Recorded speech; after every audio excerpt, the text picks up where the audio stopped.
సకల ఆశీర్వచన స్తోత్రములకు నిలయమైన నా ప్రియమైన పరలోకపు తండ్రి, మీకు హృదయపూర్వకంగా వందనాలు.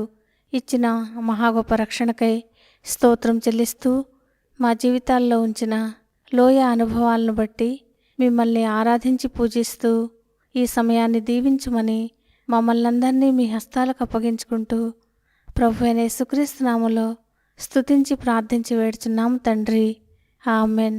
ఫిబ్రవరి 13, ఎడారిలో సెలయేర్లు అనుదిన ధ్యాన మాలిక.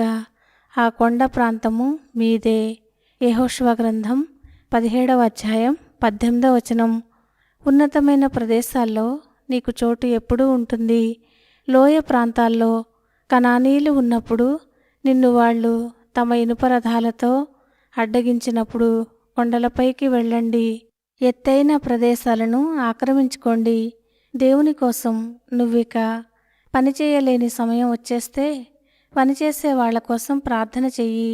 ఈ లోకాన్ని ప్రసంగాల ద్వారా ఊపేయడం నీకు కుదరకపోతే నీ ప్రార్థన ద్వారా పరలోకాన్ని ఊపేయి.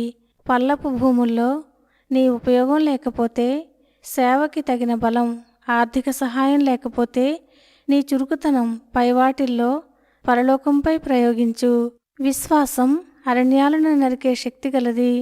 కొండ ప్రాంతాలు నివాసానికి ఎంత శ్రేష్టమైనవో తెలిసినప్పటికీ అరణ్యాలు నిండిన ఆ కొండల్ని నివాసయోగ్యంగా చేయడానికి, ఆ అడవుల్ని నరకడానికి యోసేపు సంతానానికి ధైర్యం చాలేది కాదు. అయితే దేవుడు వాళ్ళకా పని అప్పగించాడు.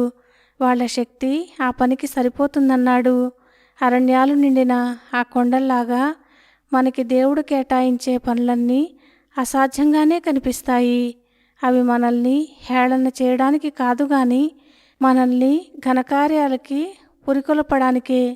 దేవుడు తన సన్నిధి శక్తిని మనలో నింపకపోతే మనకి ఈ కార్యాలు అసాధ్యమే. విశ్వాస సహిత ప్రార్థనకి జవాబుగా దేవుడు ఏమేమి చేయగలడు అన్నది మనకి తెలియడానికే ఇబ్బందులు వస్తాయి.